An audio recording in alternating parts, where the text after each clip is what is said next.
It isn't hard to figure out why our ancestors indulged in eating it.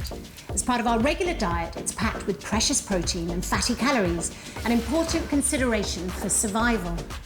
The traditions of eating it have been passed down from generation to generation. And once you get that ruby flesh and crusty fat into your mouth, it's delicious. This is the story of beef.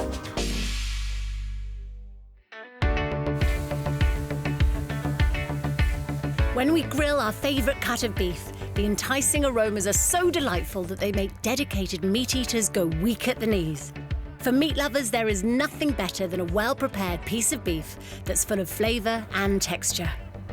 There's something truly primal and wholly satisfying about sinking your teeth into a beautiful piece of beef, laughing with your friends and wiping the juice from your lips and your cheeks. I'm Kate Comer, and together with my friends from around the globe, we're going on an extraordinary journey to discover the history of the world's favourite red meat. In this episode, Holly Morris adopts a sacred cow in India. Brianna Barnes tastes the Philly cheesesteak sandwich in Philadelphia. Zay Harding wrangles cattle in Argentina. In Oklahoma, Justine Shapiro visits a giant stockyard cattle market. And in Japan, Mary-Lise Parker samples the most expensive cut of beef in the world. Counting down the world's top 10 beef-producing countries are Russia, Pakistan, Mexico, Australia, Argentina, India, China, the European Union, Brazil, and the United States, which produces almost 1/5 of the world's beef.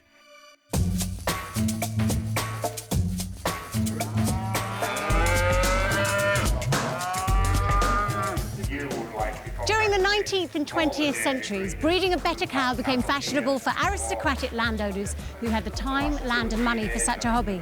It was all about appearance, which kick-started the agricultural shows. In June every year, in the heart of West Sussex, the South of England Society organises and hosts a show that promotes farming, agriculture and the countryside.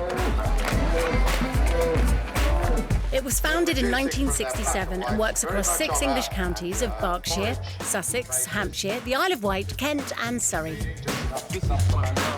I meet up with Ian Nichol, who is the CEO of the Society, to find out more about this annual agricultural showcase. This is the showcase of the South of England Agricultural Society and the pinnacle for farmers' years. They bring their animals here, put them into competition, prepare them for many, many months to win prizes, and we're bringing that to children, to families, to schools, and also trying to help people understand much more about farm produce, farm production, particularly animal husbandry as well, and how we take care of those animals in order that we produce really good food. The Supreme Dairy Champion, John Barber. Pinnacle ready for us at the end of the show with the livestock parade and all the cattle lined up. You can see probably 30 breeds of cattle in one ring, very rarely seen together, and this really is a great opportunity to show people and have commentary that tells people where that cattle comes from. In prehistoric times, humans lived as hunter-gatherers, and the primitive man hunted and consumed wild animals. We've been eating beef since then, as depicted in the earliest cave paintings of the hunt for aurochs, a primitive bovine. Hannah Velton is a historian and author of the book Cow, and also writes about the history of animals within society. Hannah, could you tell me a little bit about the origins of the beef cattle that we see here today? Well, the beef cattle you see here today are nothing like the original cattle that once roamed in prehistoric times. They were completely wild ox, and they were called the aurochs. They were about 6 foot high at the wither. They had big, ingrowing horns, and they were really aggressive. To hunt one down was a very dangerous thing, but they were obviously worth it because they would have a ton of meat and all the hides after the hunt. They're drawn on cave paintings in La Saule caves in France, and there's one hall, it's called the Hall of the Bulls, and it has 52 depictions of these massive aurochs. The cattle that you see today are because of the process of domestication. They would have taken the wild ox and probably killed off the more aggressive ones to get the docility, and they'd also bred the smaller ones. And instead of being used for meat, these cattle would have been used in the fields. They pull the plough. Once the cow is finished being useful to you, then you can use it for meat and for the hides. The latest evidence shows there were probably 3 centres of domestication where the wild ox was turned into the more docile, less aggressive and probably smaller cow that we see a bit more today. Those centres were in the Near East, China and a bit later on in India, so we're sort of talking 10,500 BC.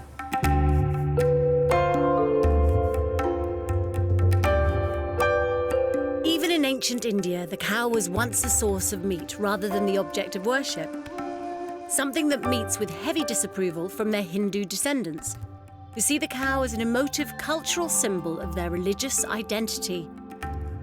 Holly Morris is in Delhi to find out more about the sacred cow. Krishna is often called the Bala Gopala, the child who protects the cows, saving them from Indra and other wrathful Hindu gods. To India's millions of Hindus, then, the cow is a holy animal that should be cared for. I'm at a Goshala, which is basically a cow shelter. It's a place where cows are worshipped, nurtured. They're all over India, and you can even adopt a cow, which is what I think I'm gonna do. Hi. Hare Krishna. I meet Sachi, who oversees this Goshala, and he's going to show me his prize cows. Come inside. All right, the reason I choose a cow is basically to support the shelter, make a donation. Yeah, it's donation, and from that money we maintain all the cows. We have like 400 cows. They certainly look healthy and energetic. Whoa. She's choosing me, huh? Okay.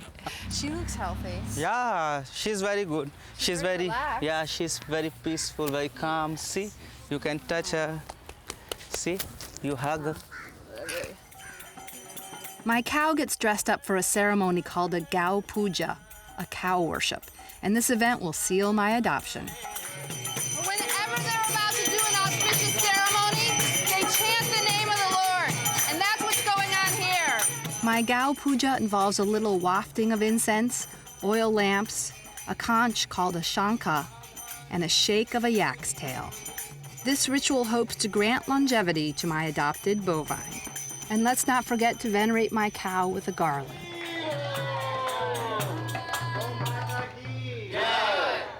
Hare Krishna.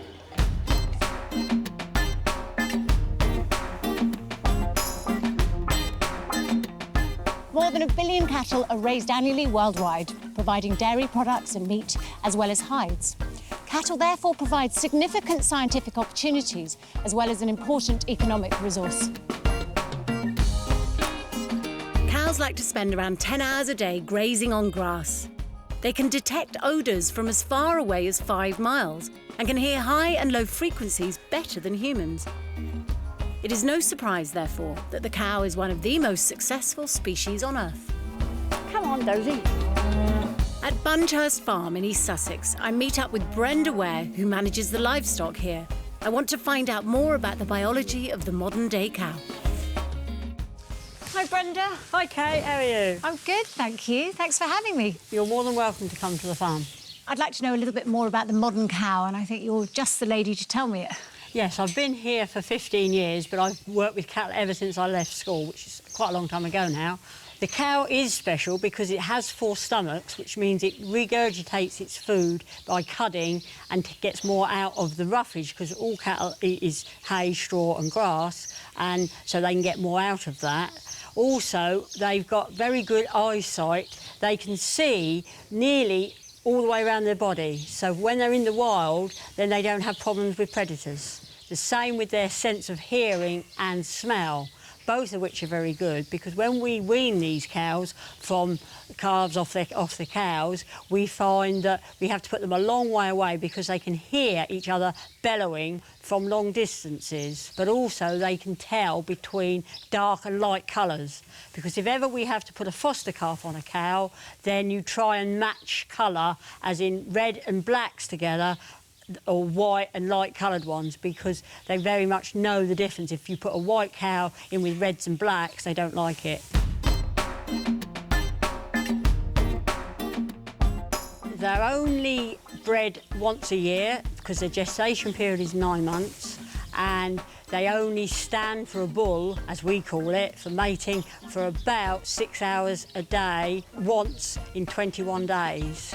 So you have to get them in that very much 6 hours with the bull for calves to be conceived. And how much is cattle beef worth?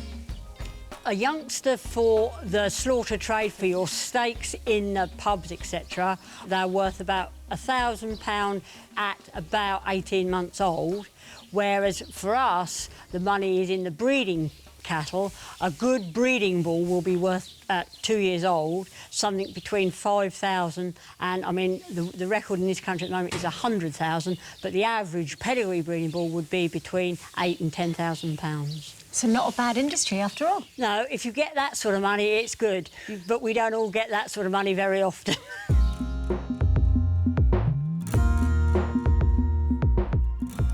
Cows might almost be the most important domesticated animal in history, providing meat, dairy products, leather, and let's not forget manure for fertiliser. Yet DNA analysis reveals that our ancestors almost didn't succeed in domesticating cows at all. Cattle have been farmed in the UK for over 6,000 years. How did they get here? Hannah Velton picks up the story. So they would have moved from the Near East, from present-day Iran, Iraq, Syria, and they would have gone across Egypt, Africa, into Europe, and eventually they would have come into Britain in about 6,000 years ago. And then they developed into sort of localised breeds. So you would have had a dual-purpose animal which would have had to live on pretty scrubby grazing, but would have been used in the fields, would have given milk, and would also, at the end of its working life, have provided meat and hides. It wasn't an animal which was going to be good for feeding a lot of people. You know, it wasn't a beef animal that we know today. It was a sort of general-purpose animal. So as the 18th century dawned, the population in Britain exploded, and you had the Industrial Revolution in the sort of 1750s. And at the time, we were only using these dual-purpose sort of scrappy cattle, which weren't going to feed a growing population. So the godfather of British cattle breeding, Robert Bakewell, started to actually inbreed his longhorns. So he mixed the male with the biggest body and the female with the biggest body, and we get the start of selective breeding for the beef cattle. So England became really well known for its fatty chunks of beef. You would have heard the saying of the roast beef of Old England. We were known throughout the world as beef eaters from our huge beef cattle.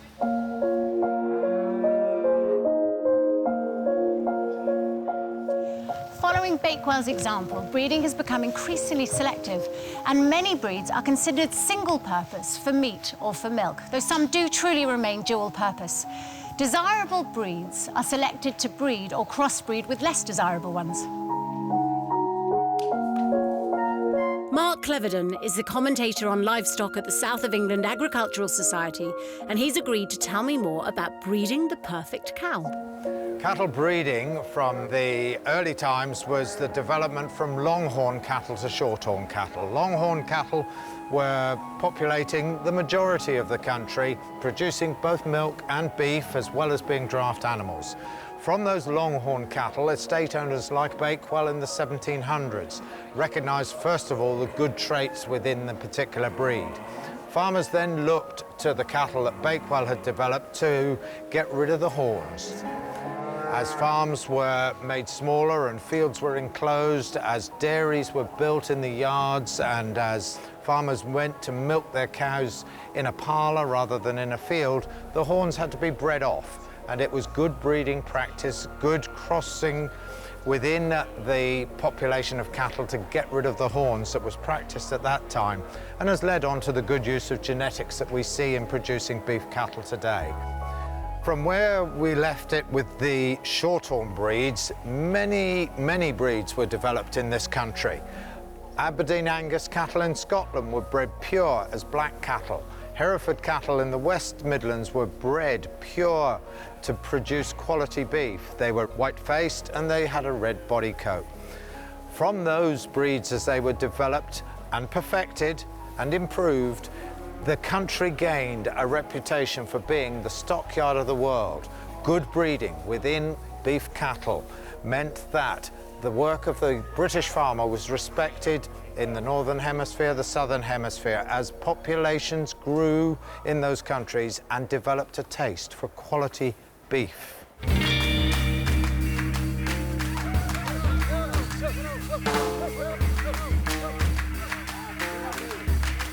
In recent times, South America has become one of the world's biggest beef exporters, selling meat into the European Union, Russian, Middle Eastern and Southeast Asian markets. Cattle weren't indigenous to the Americas at all. They first came over in 1494 with Columbus, and then there was another massive influx of them in 1552, where the Spanish conquistadors brought them through and into Mexico, and that's where the birth of the American cattle industry happened. Gradually from Mexico, they moved down through Peru and then into Argentina. And they had the Argentina Pampas, which was perfect grazing for these cattle. And in 1879, there were estimated to be 13 million cattle in this area. Argentina is one of the world's biggest beef producers, farming an estimated 52 million head of cattle in 2016. Zay Harding heads to the plains of Patagonia. Starting to see a few cattle on the side of the roads. This is where all the gauchos keep their cattle during the summer, in the highlands of Trevelyan. The gauchos are the semi-nomadic horsemen and cowhands of the Argentinian grasslands who tend the herds of cattle that roam the open plains. Oh, he got him. That is awesome. Woo, he's a fighter. Kicking, kicking, kicking. Hi, hello. Hey, how are you? Hey, nice to meet you, Nice Alejandro. to meet you, Zay. Yeah. So, you want to be a gaucho? I would love to be a gaucho. Okay. So I'm going for a little guy, right? Yeah. So I'm doing it for here, right here? Yes. Oh, okay. I don't believe you. I gotta let go, Let go, let go. Beginner's luck. Wow. Jesus, you're going to take my job. I know the feeling of what it feels like to wrangle a little calf. That sounds good, doesn't it? After a hard day's work, it's time to eat, gaucho style. Oh, and you just carve it off. Yeah. And what part of the meat is it? Is this beef? It's beef, so that's a gaucho food. Beef and mate. I can live with that. Me too. And wine? Wine, of course.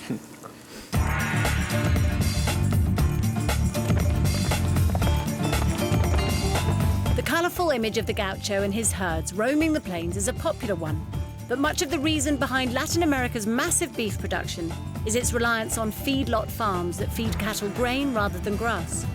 But many gauchos and their herds can still be found across the continent, as Holly Morris finds out in Uruguay.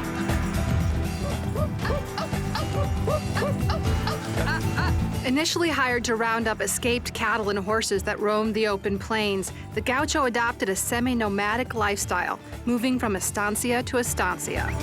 Chica. Yeah, perfecto, perfecto. In there.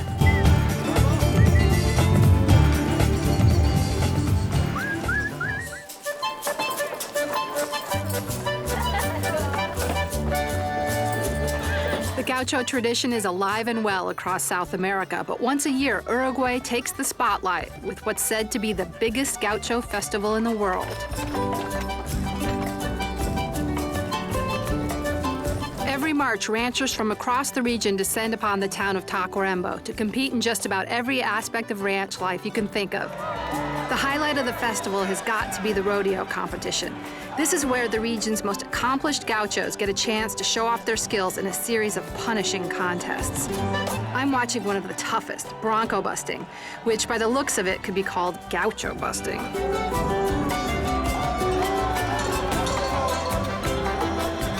Nowadays, it's not South America, but North America, which is the world leader in the production of beef. This was not always the case, as cattle were not indigenous to the United States.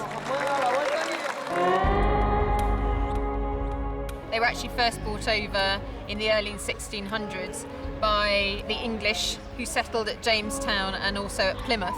They started expanding their herds in the east, and then you also had cattle moved up from Mexico into Texas, and that's where you get the name the Texan Longhorn, the cattle of Western legend. To take advantage of all the new markets that are opening up in the northeast of the country, they start driving their cattle from Texas up through to the railway heads in Kansas, which will then transport them into Chicago. And Chicago became a massive sale yard and slaughtering complex.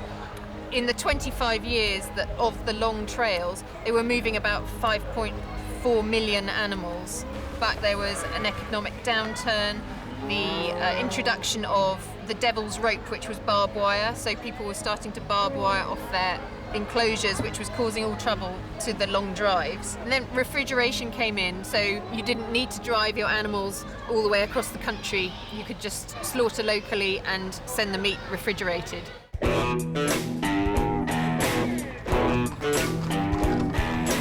The days of the Wild West may be long gone, but the legacy of the cowboys is still alive and well in Fort Worth, Texas, locally known as Cowtown. Zay Harding finds out more in East Texas. Fort Worth started life as an army post, but its position on the Chisholm Trail transformed it into a booming center for the cattle trade. In the 19th century, thousands of cattle would pass through the city's stockyards on their way to the markets of the north and the east. Today, the town reenacts a cattle drive twice daily with its prized herd of Texas Longhorns. Fort Worth celebrates its cowboy legacy on just about every street corner. But if you want to see real cowboys in action, pay a visit to the Coliseum, the oldest rodeo stadium in the country.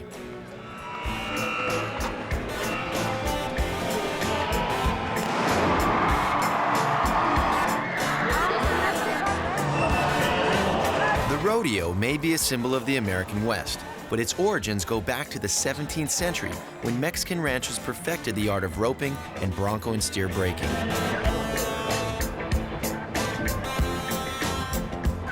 Over time, rival ranches began to compete against each other, and before long, cowboys from across the land were flocking to the events eager to take home a cash prize. These days, rodeos are as much a sport as entertainment, but they still attract hard-working cowboys and cowgirls eager for a shot at superstardom.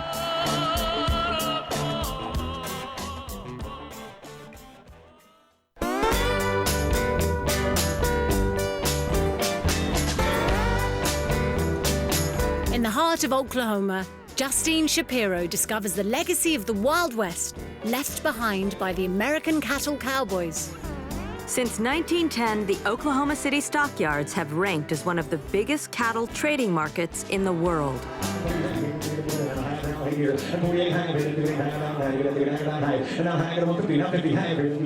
Bailey Ballou is one of the auctioneers for the stockyards.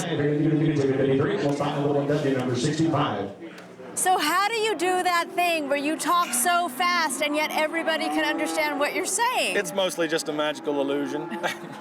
The biggest thing that we want to convey are the numbers, and everything in between is what we call a filler. It might be a word, it might be some words or a phrase that you use. Like if we're asking $1 a pound, we're going to be asking $1 one. $1 one? Yes. Okay. 101, bon, bon, 101, now 2, 102, 2, 2, 101, 102, now 3, 103, and 3, and 3, and 4, 4. I like that. You bet. That's the rhythm, good. Yeah. So beef is big business in the United States of America, huh? Beef is very large business here.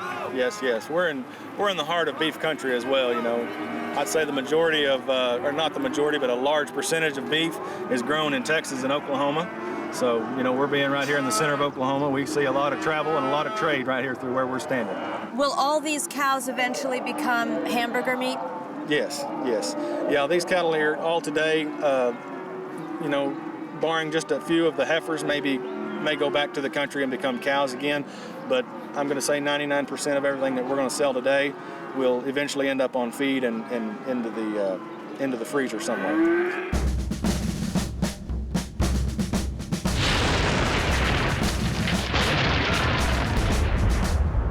During World War I in England, beef was a very important ration handed out to the average British Tommy. At the beginning of the war, British soldiers were given 10 ounces of meat and 8 ounces of vegetables a day. As the demand for fresh meat could not be met, this led to a reliance of processed beef, especially in the form of corned beef. Even in the 17th century, the French were considered poor fighters because they lived like aldermen. They drank too much wine and ate mostly bread and cheese. Whilst in Britain, it was well known that eating beef made better soldiers and therefore a much stronger army.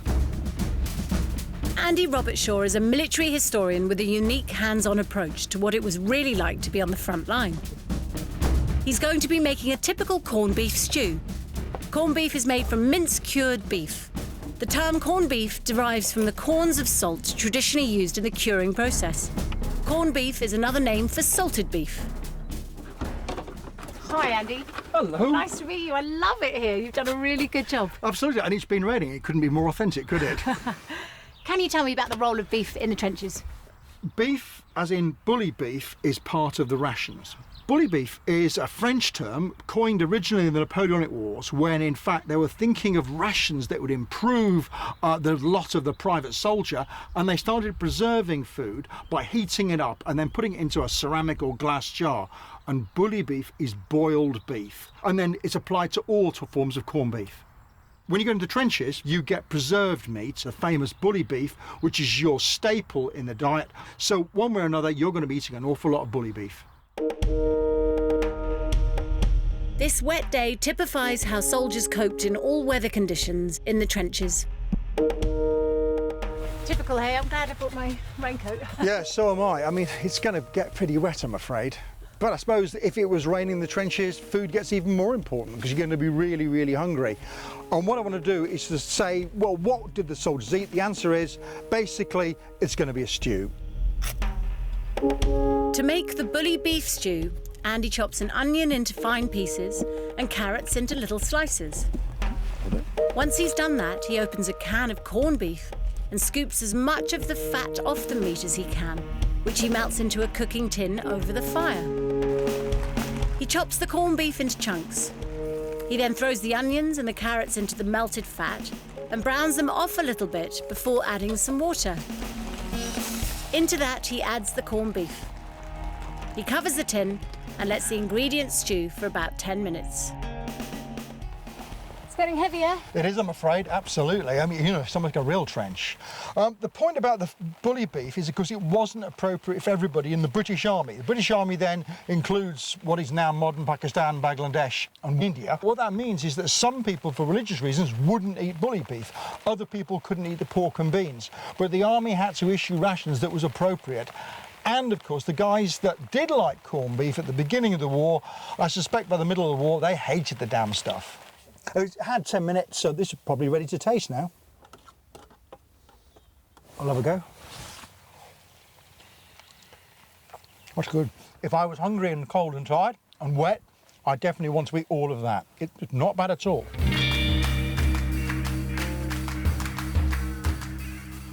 When a cow is slaughtered, its meat is so fresh that it's considered green. Green beef is tough, bland, and doesn't have any sustained juiciness, which is why it needs to be aged.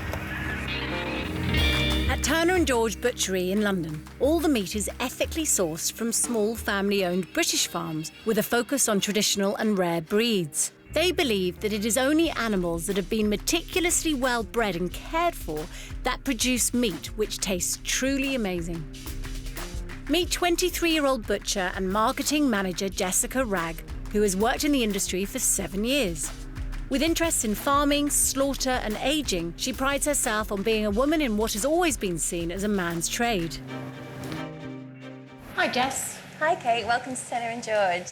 Can you tell me why we need to age beef? Of course I can. So we age beef for tenderness and flavour. When a cow is cut down into its primal cuts, at the very beginning after it's been slaughtered, those cuts are left in a cooling fridge for, several weeks. And they're normally at about 75 to 80% water when they first go in. And when they come out, they're about 70% water, which doesn't sound like a big loss. But what really happens is the muscles start to break down as the water comes out. And you get something that's really concentrated in flavour and tenderness. Dry aging is a lot more expensive to produce. You lose a lot of weight with it, which is why when you go to a local butcher's, meat is quite a bit more expensive because they normally dry age because it makes steaks taste amazing. And is all beef aged? It's not. Some of the beef in supermarkets and big corporations is either cut and sold or it's cut and wet aged. Well, that's something that I can show you if you want to follow me. Thank you. Okay, Kate, this is our aging fridge. So this is where we age all of our primal cuts in-house up to about 28 days.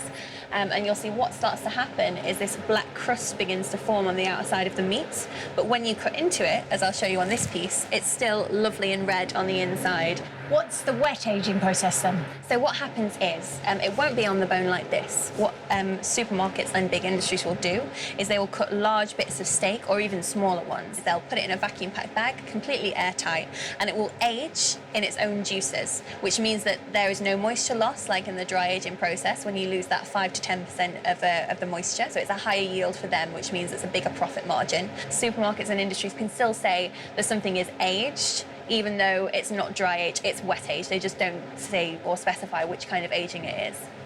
So fresh meat isn't necessarily the best meat? No, definitely not. If you think about fresh meat, as it comes off the carcass, you've still got a lot of water in there. It's going to be very bland and very, very tough. Dry aging, as I said before, the tenderness is increased. So even on the outside like this, I mean, it's technically not fresh, it's aged, but it really helps to increase the flavour and the tenderness. Here is a guide to some of the popular cuts of beef on offer at your local butcher. Chuck and blade, a braising steak best used in casseroles and stews. Forerib, on the bone, superb for roasting or cut into ribeye steaks for grilling, frying or barbecue. Sirloin, a prime cut into steaks such as T-bone and tenderloin. Rump, not quite as tender but suitable for quick cooking. Silver side and top side, this very lean piece of meat often has a layer of fat tied around it to help baste and keep it moist. Brisket, good for pot roasting, traditionally used for making corned beef. Clod, a cheaper, less tender cut from the middle of the shoulder, often used in burgers. Although these common cuts of beef are popular throughout the world, in some cultures, eating every part of the animal is considered both economical and sustainable. Offal refers to any of the internal organs and entrails of an animal. Many people tuck into offal when they taste the sausage, and yet shudder at the idea of eating heart or brain. Yet, some of the less popular cuts are the most delicious and nutritious. The Hereford restaurant has laid down the gauntlet to the meat-loving kitchens of London by providing offal specials on their menus for what has been coined nose-to-tail eating. Chef and co-founder Tom Pemberton tells me why he believes offal is so popular in his restaurant. I've always enjoyed eating offal, I've always enjoyed cooking with it. I think it's a really delicious thing which encapsulates the animal it comes from really, really well. I love liver, I love kidneys, I love sweetbreads. There's no better way of kind of getting that flavour of the animal than in using offal. Calf's kidneys really encapsulate beef with a lovely kind of suet on them. Lamb sweetbreads encapsulate lamb in a way that almost no other cut does. It's so intense and so delicious. And also it shows great respect to the animal. At a time when we're thinking about ecology a bit more and we're thinking about air miles, what's better than actually using the whole beast? And British food's always had that history to it. You know, people think about steak and kidney pie, they think about liver and bacon, they think about brawn. You didn't kill a beast that you've spent so much time rearing and not use all of it. But now it's something more special, and you can make it something really different and enjoyable for people to eat. But I'd really like to cook you some calf's kidneys, which are delicious, and I've got ready for you now. Great. Tom adds a little butter into a pan of very hot oil, adds the seasoned kidneys and fries them for a few minutes on both sides. Once the kidneys are browned off, he places the pan into the oven, allowing the kidneys to further cook for about 5 minutes. Once the kidneys are out of the oven, Tom uses the juices and some of the caramelised pieces of kidneys stuck to the pan to prepare the sauce. He adds some sherry vinegar, some reduced chicken stock, and a little bit of butter to create the sauce. He cuts the kidneys into small pieces and pours the delicious sauce to finish the dish.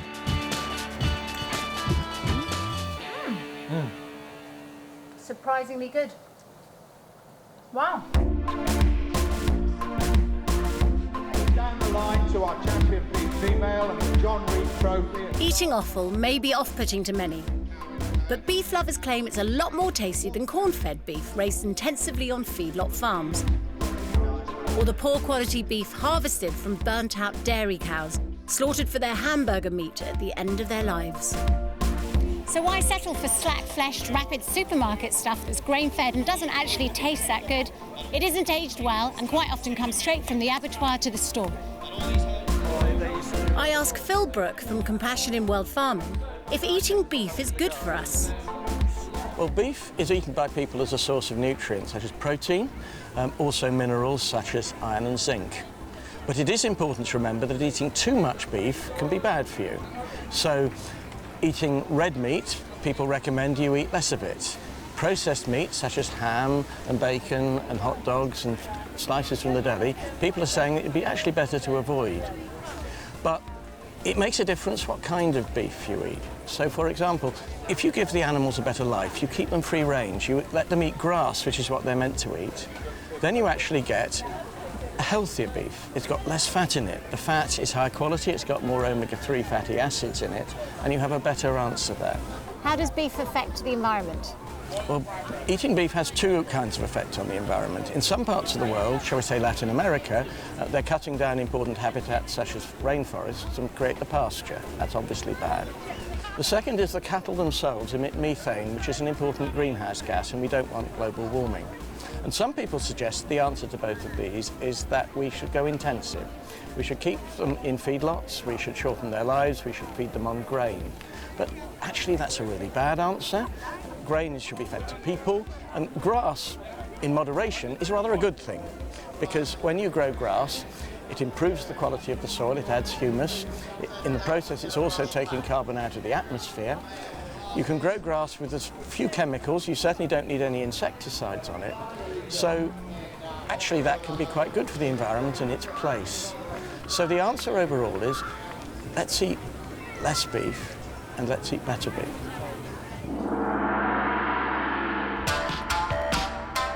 One place where they definitely eat better beef is Japan. Here they pride themselves on producing the most expensive beef money can buy.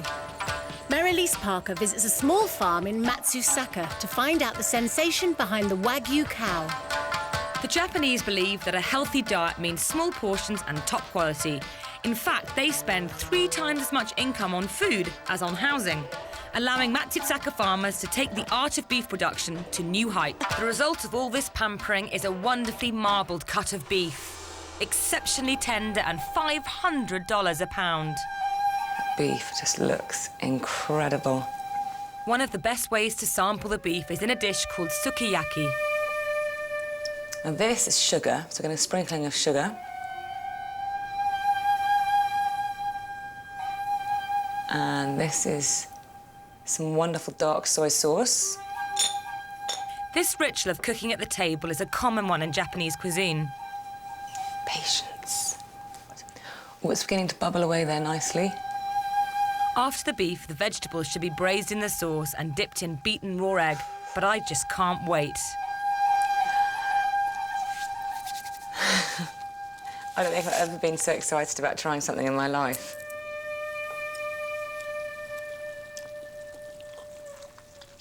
It's almost undescribably delicious. I can't tell you how fantastic that is. It's possibly the most meltingly tender meat I have ever tasted in my life.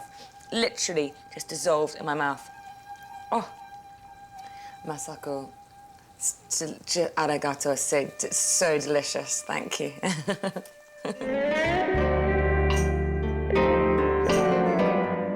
The consumption of beef is so popular around the world, we thought we'd introduce you to some of our favourite delicacies. We start in Texas, home to the great cattle herds of the 19th century that grew the American beef industry into the biggest in the world.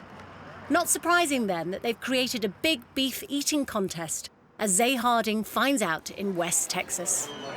You can't come to this part of Texas without stopping here. This is the Big Texan, and it's famous for its 72-ounce steaks. Oh, buns. Good Lord in heaven. Ladies and gentlemen, can I have your attention on stage, please?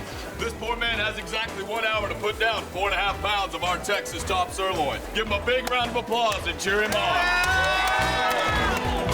Believe it or not, over 8,000 people have successfully won the challenge since it first started, including a 65-year-old grandmother. But the record goes to Joey Jaws Chestnut, who managed to down the diabolical dish in 8 minutes and 52 seconds. Everything in my body is saying it's not happening. 7, 6, 5, 4, 3, 2, 1. Oh, man. No, I could have done it if I had a couple more minutes. Since the British pioneered the beef industry, it's not surprising that they've introduced a signature dish into their diet. Rosie Lavelle samples the traditional English roast beef. When the mighty roast beef was the Englishman's food, it ennobled our brains and enriched our blood. Our soldiers were brave and our courtiers were good. Ah, the roast beef of Old England, the Old English roast beef. That poem was written in 1731 by Henry Fielding for the Grub Street Opera. So, Claude, tell me, this is a massive cut of meat. What is it? That's a sirloin of beef. Claude has already partly seasoned the meat by covering it with some thyme and rosemary. Next up, he adds his own secret ingredient, a light covering of duck fat. Ah, so the French ingredient in the English roast. All mixed together. To perfection. Exactly. OK. Finally, he adds black pepper and some salt.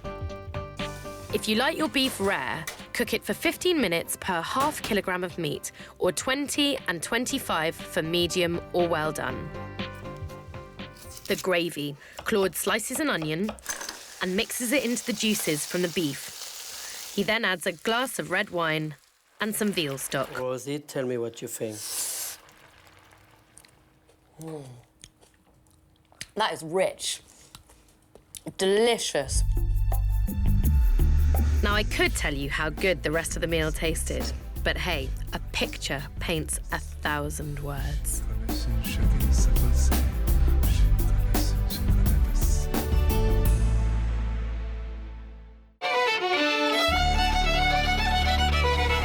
Beef from one of the best breeds of cattle in England, the Hereford, is also enjoyed by their closest neighbours in Ireland, as Bobby Chin finds out.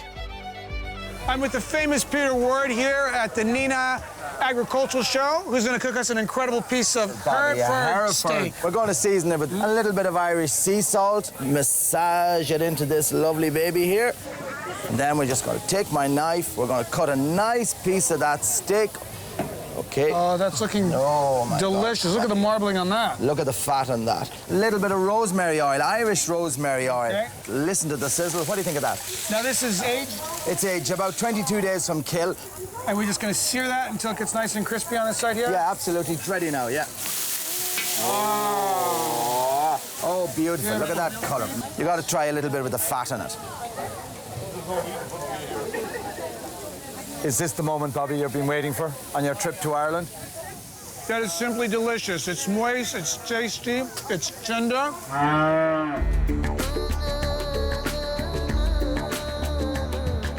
As most spices and herbs originate from the Asian continent, it's not surprising their aromatic flavours combined give a delicious spin on beef dishes, as Mary-Lise Parker finds out in Malaysia. Right. What are we going to make? It's a beef rendang. Yeah, chili. Double the amount of onions. Now, shall I be the stirrer? As Yeah, you be a stirrer. Yeah. Okay. This is lemongrass. So And again, that's been pounded. pounded, yeah. Then the galangal, ginger. Then garlic. And that's oil, is it? Just plain oil? Just plain oil, except olive oil. You need all the other spices. Oh, star anise. anise, yeah. Cinnamon, cloves. Cinnamon, cloves, flour, Cardamom. and that's it, cardamom. They're like the aromatics, aren't they? That's right. You need all this for the aroma.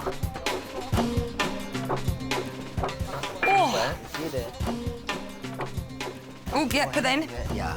Yes, fantastic. Yeah, right. Great. Yeah, good. Now is the time for us to put our beef. And I presume because you're cooking it for such a long time, that you don't have to fry your spices as long as if you were having them straight away. No, because it's going to be simmering. Then you put in coconut milk, tamarind juice. The secret ingredient is pounded toasted coconut flesh called kerryset. It's supposed to be quite dry, isn't it? Yeah, it's supposed to be dry. The drier rendang, the better. I'm dying to try. Can I have a sneak preview? Please, yeah. I'll do the same. The meat is just melting. Fantastic. Throughout the US, fast food outlets are extremely popular, and beef is often on the menu. Brianna Jones samples the famous Philly cheese steak sandwich, one of the best fast food delights in Philadelphia. Philadelphia is home to a strange cult. The citizens of the city are obsessed with a beef sandwich that is traditionally slathered with a form of gooey orange processed cheese known as Cheese Whiz. That is apparently why they call it a cheesesteak. All right. Moment of truth. Here we go. Have it.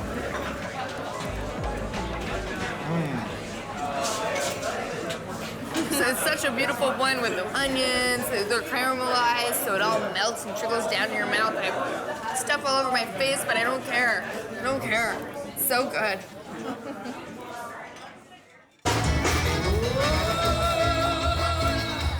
As South America is one of the biggest meat producers in the world, it's no surprise there's a big hunger for beef, as Mary-Lise Parker finds out in Brazil. The churrasco is a veritable orgy of spit-roasted barbecued meat.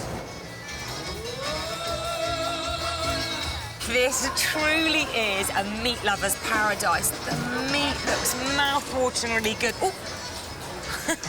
And the great thing is you can eat as much as you want for about $7. And you know something? The meat just keeps on coming.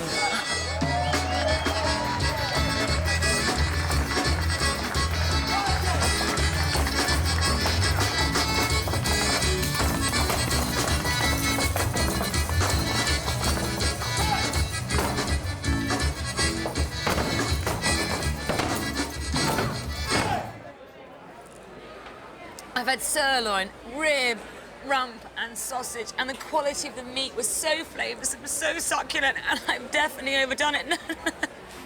Please, no more, I can't take any more meat.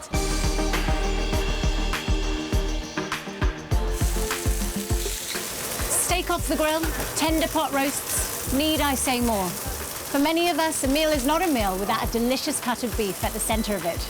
Let's face it, beef tastes damn good. We love beef, and beef loves us back with a host of health benefits. So be true to your human nature and your taste buds. Next time you feel like it's a beef day and nothing else will do, throw another burger on the grill.